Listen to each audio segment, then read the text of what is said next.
The rain sweeps in tonight, and some of the places where it's falling heaviest are places still recovering from the storm that came just 6 days ago. Communities in fear of more flooding. This barrier had to be finished and in place by 5 o'clock, and the only way that could be done was with the help of the British Army.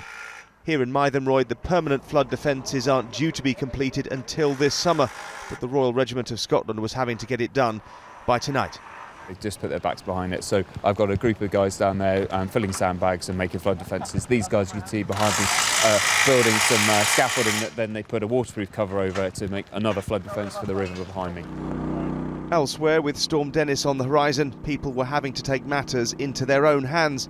The villagers of Kirby Wharf in North Yorkshire clubbed together to help pay for this inflatable dam to protect 7 cottages under threat from rising waters, though it was the first time they'd ever used it in 2 years, and it proved difficult to assemble.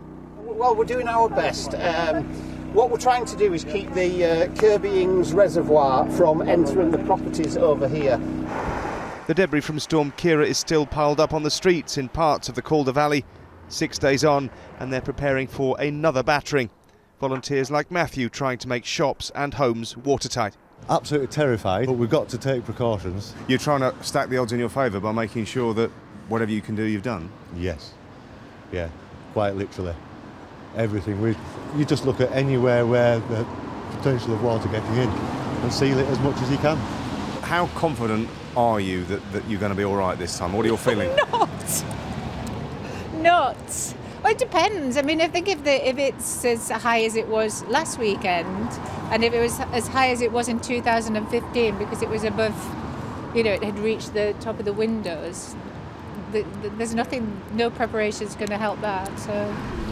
The Environment Agency has warned that rain on already waterlogged ground means flood damage from Storm Dennis could potentially be worse than last weekend. We're now putting our plans into operation, and we've got teams out right across the country now deploying temporary defences, deploying mobile pumps, and to manage the flood risk to as many properties and homes and people as we can. The temporary flood barriers are now in place. It's been raining steadily all day and the river is starting to rise. The critical time will be around 6 o'clock tomorrow morning, and between now and then several hours of very heavy rain are forecast. All people here can do is wait and hope for the best. Damon Green, ITV News in West Yorkshire.